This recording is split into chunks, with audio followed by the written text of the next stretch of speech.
Fil-programm tal-lum ser nitkellmu fuq il-Mużew Nazzjonali tal-Gwerra li jinsab fil-Forti San Tirmu. Din il-fortizza hija fortizza interessanti ħafna li taf il-bidu tagħha fi żmien il-Gran Mastru Dometes. Meta hawnhekk fit-tarf tal-Peninsula jew aħjar il-Promontorju Art li dak iż-żmien kien jissejjaħ Monte Xiberras, kienet inbniet fortizza biex tiddefendi d-daħla taż-żewġ portijiet. Din il-fortizza kienet importanti ħafna fl-assedju l-kbir u kienet l-unika post li rnexxilhom jirbħu it-toroq waqt l-assedju.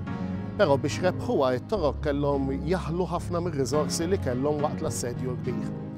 Wara l-assedju mbagħad meta bdiet tinbena l-Belt Valletta u l-Gran Mastru La Vallett iffortifika l-promontorju ta' Xiberras, dawwar din il-fortizza bl-iswar qawwija tal-apparelli u għalhekk din il-fortizza ngħatat id-dimensjoni li għandha llum. Fija llum il-ġurnata f'parti minnha jew aħjar fil-porvelista ta' din il-fortizza insibu l-Mużew Nazzjonali tal-Gwerra, dak li se nżuru fil-programm tagħna llum.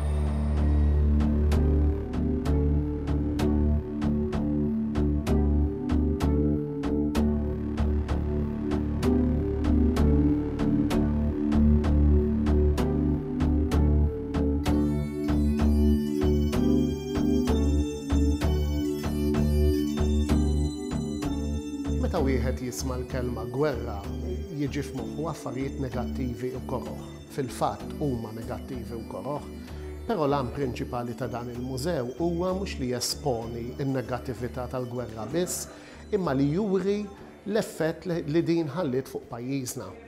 Hawnhekk bħala mużew jibda mill-perjodu ta' qabel l-ewwel gwerra dinjija, meta juri l-affarijiet li kienu qed jiġru madwar l-Ewropa li waslu għall-ewwel gwerra dinjija.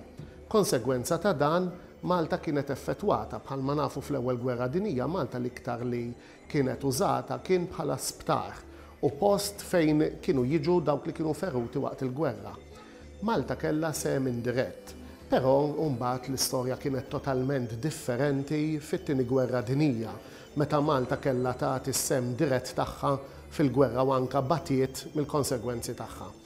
Min hawnhekk aħna ħan nibdew nimxu ma' dan il-kalendarju għax tajjeb ngħidu li dan il-mużew qiegħed forma ta' kalendarju u naraw x'ġara sena b'sena mill-bidu tal-ewwel gwerra dinjija sal-aħħar meta spiċċat it-tieni gwerra dinjija.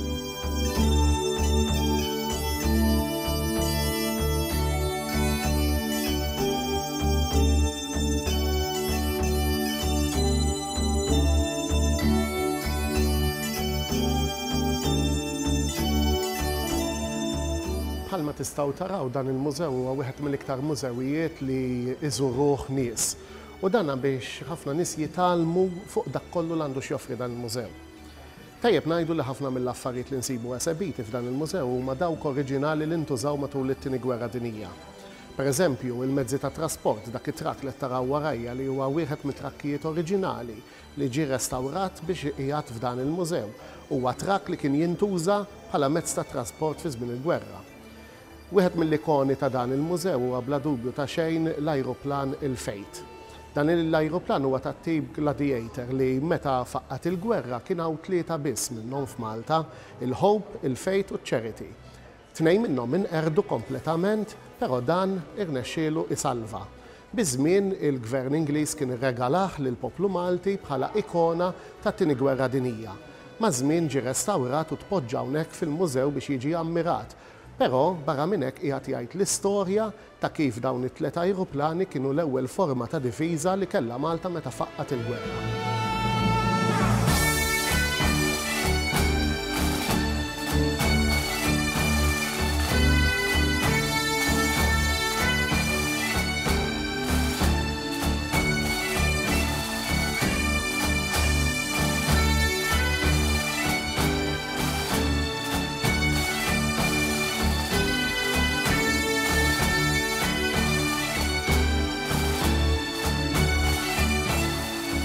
Fost il-ħafna episodji li nsibu rakkontati f'dan il-mużew, nsibu tnej partikolari.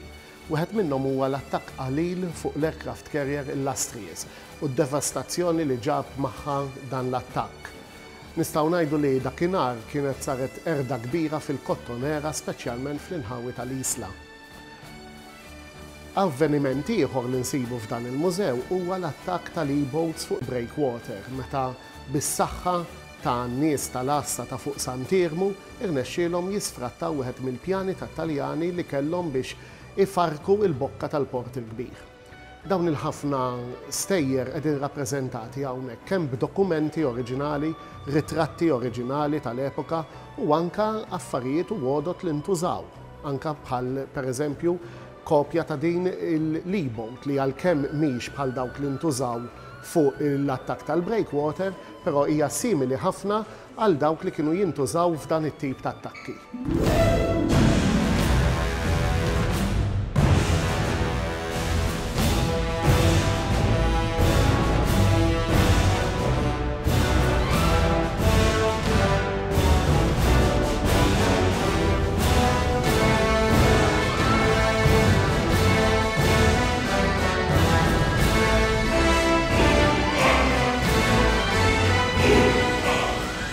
L-1942 kienet waħda mill-agħar snin matul il-konflitt tat-Tieni Gwerra Dinjija. Għal Malta kienet sena jibsa ħafna fejn twadbu ħafna bombi fuq il-Gżejjer Maltin u għamlu ħsarat kbar.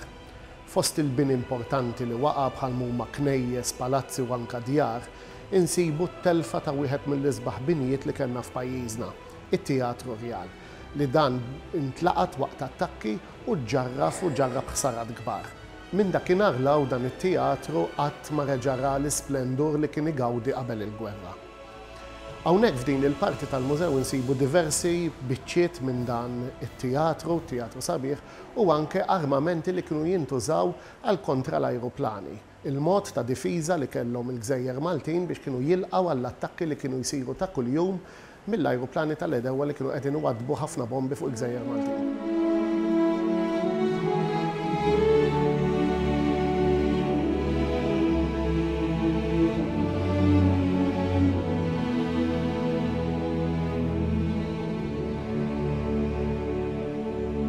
Fil-15 ta' April tal-1942, ir-Re George V tal-Ingilterra kien ta' dak li jissejjaħ il-George Cross lill-poplu Malti. Dan għamlu bħala turija ta' apprezzament tas sagrifiċċju li l-poplu Malti kienet jagħmel matul it-Tieni Gwerra Dinjija. Iċ-ċerimonja biex jiġi ppreżentat dan is-salib ma setax issir malajr għax kienu qed isiru attakki qawwija fuq Malta. Wara id-dħul tal-konvoj ta' Santa Marija li daħal fil-15 ta' Awwissu, l-affari bdiet tirranġa xi naqra għalhekk seta' tissir iċ-ċerimonja u kien nhar it-13 ta' Settembru tal-istess sena meta f'Misraħ San George quddiem il-palazz ġie ppreżentat lill-poplu Malti dan is-salib li hawnhekk qiegħed f'din il-vetrina.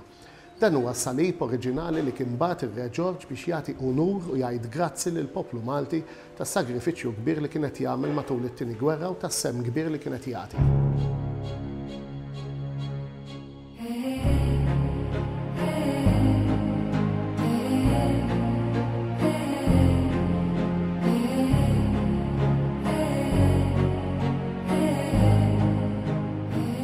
Diffiċli għalina llum li nimmaġinaw in-nies fi żmien il-gwerra kif kienet tgħix, speċjalment meta kienu jinżlu f'dawk li konna nsejħulhom ix-shelter. Hawnhekk għandna rappreżentazzjoni tajba li turi kif kienet tkun kamra li kienet tgħix fiha familja fix-shelter taħt l-art. Tistgħu timmaġinaw għall-umdità, għall-irwejjaħ u għal dak kollu n-nuqqas ta' nifs u l-affarijiet kollha li kien hemm fix-shelter kemm kienet diffiċli l-ħajja. Permezz ta' numru ta' filmati li naraw ukoll f'din ir-rappreżentazzjoni, bniedem jista' jifhem aħjar minn xiex kien għaddej il-poplu fil-ħajja ta' kuljum.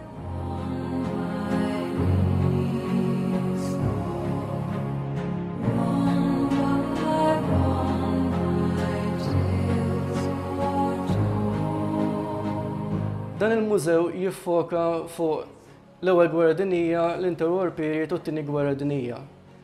Meta żżur dan il-mużew isek mort mit sena ilu fejn qed tara dak li ġara madwar mit sena ilu jiġifieri minn meta faqqet l-ewwel gwerra dinjija sar ritorn ta' self-government f'1947.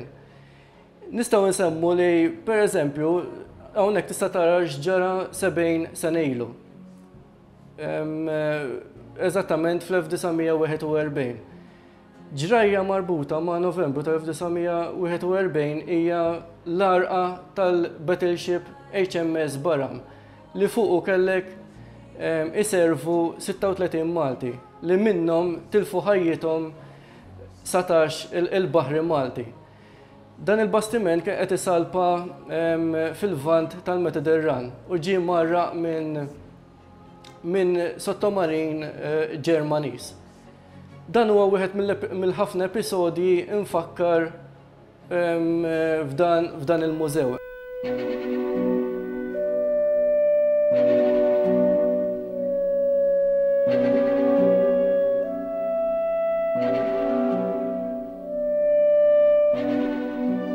Meta l-Italja ċediet l-affarijiet tjiebu ħafna għall-Gżejjer Maltin, fil-fatt hawn min jikkunsidra li l-tieni gwerra dinjija ġiet fit-tmiema għall-Gżejjer Maltin meta fil-fatt ċediet l-Italja. Però għalkemm kien fadal xi ftit mill-konflitt li kien għadu għaddej f'pajjiżi oħrajn, xorta l-effetti tagħha baqgħu jinħassu. L-aħħar ikona li ser nitkellmu fuqha li nsibu f'dan il-mużew li nista' nassigurakom nsib ħafna iktar affarijiet xtara hija din, il-ġib bl-isem Husky li kienet intużat mill-President tal-Amerika Roosevelt meta kien ġiżur il-Gżejjer Maltin fi żmien dan il-konflitt. Din il-ġib kienet ingħatat mir-Royal Air Force bħala rigal lil dan il-mużew fl-1955 meta ngħatat lill-poplu Malti biex seta' titqiegħed f'dan il-mużew mbagħad iktar tard. Jiena bħalma rajtu għamilna din id-dawra ma' dan il-mużew, però nista' nassigurakom li dan huwa mużew li jekk tarma dduru u taqra dak kollu li għandek x'taqra hawnhekk trid ħin twil sewwa biex tarah. Għalhekk inħeġġiġkom biex iġġibu lill-ħbib tagħkom u lit-tfal speċjalment biex turuhom li fil-kruwa tal-gwerra xorta hemm parġna kbira mill-istorja ta' pajjiżna miktuba. Ser nifqu hawnhekk minn din il-mixja li għamilna f'dan il-mużew, inkomplu bil-programm Malta u lil minna, inkomplu naraw is-sabiħ tal-Gżejjer u ta' pajjiżna.